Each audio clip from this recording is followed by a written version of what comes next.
penggerak angkatan 9 dari SD Negeri 1 Mamuju, Sulawesi Barat. Pada kesempatan ini, saya akan melakukan sesi wawancara dengan 2 orang kepala sekolah. Untuk sesi pertama ini, saya akan melakukan wawancara dengan Kepala Sekolah SD Negeri 1 Mamuju, Ibu Hadja Aminah SPD MMPD. Assalamualaikum Bu. Waalaikumsalam warahmatullahi wabarakatuh. Bagaimana kabarnya Bu? Mohon izin Bu, saya mengganggu waktunya Bu. Jadi begini Bu, saya ingin berbincang-bincang dengan Ibu terkait bagaimana Ibu menjalankan pengambilan keputusan menghadapi kasus-kasus dilema etika yang terjadi di sekolah ini Bu. Ada pun yang ingin saya tanyakan Bu, yang pertama, bagaimana Ibu mengidentifikasi kasus-kasus yang terjadi di sekolah ini? Apakah itu kasus dilema etika atau rujukan moral? Untuk mengidentifikasi kasus-kasus yang merupakan dilema etika atau rujukan moral, saya melihat apakah situasinya semua benar ataukah situasinya ada yang benar dan ada yang salah. Ini kita bisa lihat. Begitu ya Bu. Jadi Ibu mengidentifikasi kasus-kasus yang terjadi di sekolah itu dengan melihat apakah kasus tersebut situasinya dua-duanya benar ataukah situasinya ada yang salah dan ada benar. Terus Bu, selama ini bagaimana Ibu menjalankan pengambilan keputusan dalam menghadapi kasus-kasus di mana ada dua kepentingan yang sama-sama benar atau sama-sama mengandung nilai-nilai kebajikan? Ini dalam menjalankan pengambilan keputusan, kami sebagai kepala sekolah melakukan pertemuan dengan Dewan Guru dan meminta saran dan pendapat semua dari Dewan Guru yang menangani kasus yang situasinya sama-sama benar. Jadi begitu ya Bu, jadi Ibu akan melakukan pertemuan dengan Dewan Guru dan meminta saran dan pendapat Dewan Guru dalam menangani kasus yang situasinya sama-sama benar. Jadi Bu, langkah-langkah atau prosedur seperti apa yang Ibu lakukan selama ini? Langkah-langkah yang kami lakukan itu kami menginformasikan melalui grup WA, ya. Baik secara langsung ataupun secara tidak langsung, ya. Kami melakukan pertemuan untuk membahas tentang kasus-kasus yang terjadi di sekolah. Begitu ya Bu. Jadi Ibu menyampaikan dulu di grup WA bahwa Ibu akan melakukan pertemuan.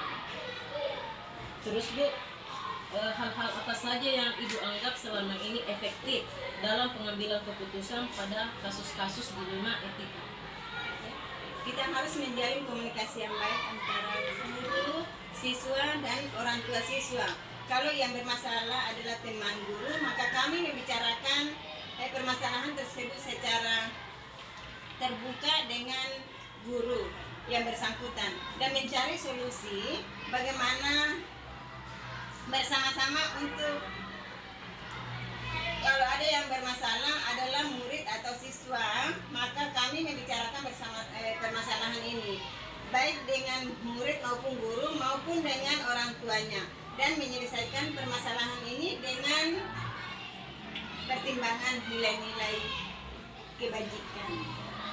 Ya, jadi selama ini kalau ada kasus yang bermasalah dengan guru, Ibu akan menyelesaikannya bersama-sama. Kemudian kalau ada kasus yang berhubungan dengan murid, Ibu akan berdiskusi atau menyelesaikan dengan guru, murid itu sendiri dan orang tua dari murid. Baik Bu, kira-kira hal-hal apa saja yang menjadi tantangan bagi Ibu selama ini dalam pengambilan keputusan pada kasus-kasus dilema etika? Ya, karena kurangnya berkomunikasi baik dengan guru, murid maupun orang tua siswa. Jadi intinya Bu, itu bisa menjadi tantangan kalau kita kurang berkomunikasi dengan guru, murid maupun orang tua siswa. Kemudian Bu, apakah Ibu memiliki sebuah tata cara atau jadwal tertentu dalam sebuah penyelesaian kasus dilema etika, ataukah Ibu secara langsung menyelesaikan di tempat?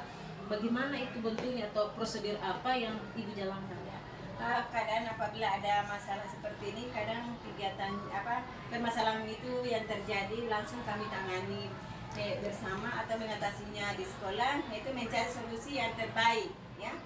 Kalau permasalahan itu bisa langsung ditangani, kadang kami bersama dengan Dewan Guru mengadakan pertemuan untuk menyelesaikan suatu permasalahan yang ada yang terjadi di sekolah. Begitu ya.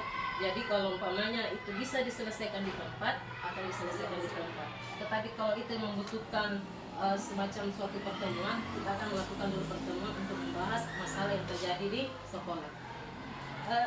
Selanjutnya Bu, apakah ada seseorang atau faktor-faktor yang selama ini bisa mempermudah ataupun membantu Ibu dalam pengambilan keputusan dengan kasus-kasus dilema etika? Ya, ada. Ya, ketika terjalin komunikasi yang baik dengan guru, murid maupun dengan orang tua siswa. Begitu ya Bu, jadi itu sangat membantu ya Bu.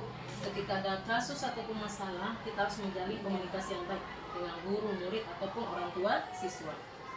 Yang terakhir nih Bu ya, dari semua hal yang tadi kita telah disampaikan, pembelajaran apa yang Ibu petik dari pengalaman Ibu dalam mengambil keputusan terhadap kasus dilema etika?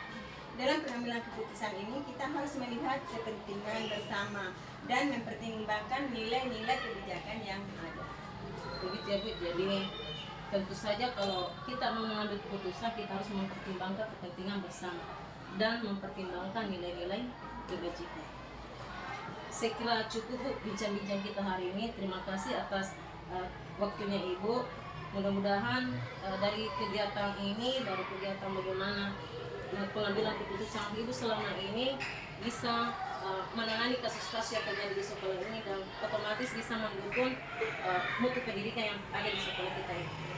Terima kasih Bu atas waktunya. Semoga sukses selalu. Amin ya rabbal alamin.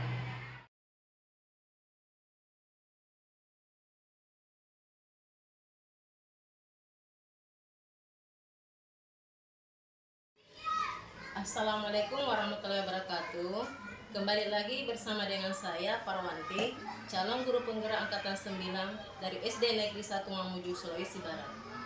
Untuk kesempatan kali ini, pada sesi kedua saya akan melakukan wawancara dengan Kepala Sekolah SD Negeri nomor 2 Mamuju, Ibu Isneni SPD MPD. Assalamualaikum Ibu. Waalaikumsalam warahmatullahi wabarakatuh. Bagaimana kabarnya Bu? Alhamdulillah. Mohon maaf Bu, saya mengganggu waktunya sebentar. Pada kesempatan ini saya akan berbincang-bincang dengan Ibu terkait dengan bagaimana Ibu menjalankan pengambilan keputusan selama ini dalam menangani kasus-kasus yang terjadi di sekolahnya Ibu. Ada tuh yang ingin saya tanyakan Bu. Yang pertama, bagaimana selama ini Ibu mengidentifikasi apakah kasus itu termasuk kasus dilema etika ataukah rujukan moral?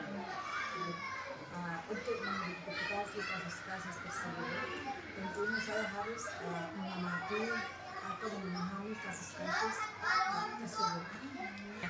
Oh, jadi begitu ya Bu. Untuk bisa Ibu mengidentifikasi apakah itu kasus dilema etika atau kasus rujukan moral, Ibu akan berusaha memahami dan mengamati kasus yang terjadi. Ibu, untuk pertanyaan selanjutnya, selama ini bagaimana Ibu menjalankan pengambilan keputusan di sekolah, terutama kasus-kasus di mana ada kepentingan yang sama-sama benar atau kepentingan yang sama-sama mengandung nilai-nilai kebajikan? Tentunya dalam setiap ada permasalahan yang terjadi, tentu itu kami harus melaksanakan musyawarah bersama antara teman-teman yang ada di lingkungan ini. Begitu ya Bu, jadi Ibu akan melakukan musyawarah dengan rekan-rekan guru dan semua warga di sekolah. Terus Bu, langkah-langkah atau prosedur seperti apa yang Ibu lakukan selama ini? Ya, tentunya sebelum melakukan musyawarah, tentunya harus ada dulu penyampaian ke rekan-rekan kerja bagaimana kami akan mengadakan pertemuan untuk membahas masalah-masalah yang terjadi di lingkungan sekolah. Jadi sebelum musyawarah ada dulu penyampaian Bu. Penyampaian ke rekan-rekan. Kemudian Bu, hal-hal apa saja yang selama ini Ibu anggap efektif dalam pengambilan keputusan pada kasus-kasus dilema etika yang terjadi di sekolahnya Ibu? Melakukan klarifikasi dan menjalin komunikasi yang baik antara guru-guru, murid dan wali murid. Oke Bu. Oh, jadi Ibu tentu pasti akan melakukan dulu klarifikasi dan menjalin komunikasi yang baik dengan guru, murid dan wali murid. Selanjutnya Bu, hal-hal apa saja yang selama ini merupakan tantangan bagi Ibu dalam pengambilan keputusan pada kasus-kasus dilema etika? Mengambil keputusan yang kurang tegas dengan alasan finansial. Ya begitu ya Bu. Jadi ini merupakan tantangan bagi Ibu. Ketika ada kasus, kita harus mengambil keputusan yang kurang tegas dengan alasan kemanusiaan. Baik Bu, apakah Ibu memiliki sebuah jadwal tertentu dalam penyelesaian masalah kasus dilema etika atau langsung menyelesaikan di tempat? Terus bagaimana prosedur yang Ibu jalankan? Ya, jadi ketika ada masalah begitu, tentu tidak ada jadwal. Karena ketika ada masalah ya tentu harus langsung diselesaikan bersama di tempat itu juga. Begitu ya Bu, jadi tidak ada jadwal khusus ya Bu. Kemudian apakah ada seseorang atau faktor-faktor yang selama ini mempermudah dan membantu Ibu dalam pengambilan keputusan dalam kasus-kasus dilema etika? Itu ada. Di antaranya itu teman-teman kita di sini. Jadi dukungan dari teman-teman guru ya Bu. Terakhir nih Bu, dari semua hal yang telah disampaikan tadi, pembelajaran apa yang Ibu bisa petik dari pengalaman Ibu dalam mengambil keputusan dilema etika? Di dalam pembelajaran ini tentu saya tidak bisa egois. Di dalam pengambilan keputusan saya tidak bisa melihat dari satu sisi saja. Harus saya menyelesaikan dengan hasil keputusan bersama. Ya, jadi intinya dalam pengambilan keputusan ini Ibu tidak boleh egois dan tidak boleh melihat dari satu sisi saja. Baik Bu, saya kira cukup bincang-bincang kita pada kesempatan ini. Terima kasih atas kesempatannya Bu. Mudah-mudahan dari bincang-bincang kita ini kita bisa menjadikan dasar bagaimana pengambilan keputusan lagi yang terbaik dengan mempertimbangkan nilai-nilai kebajikan yang ada. Terima kasih Bu ya.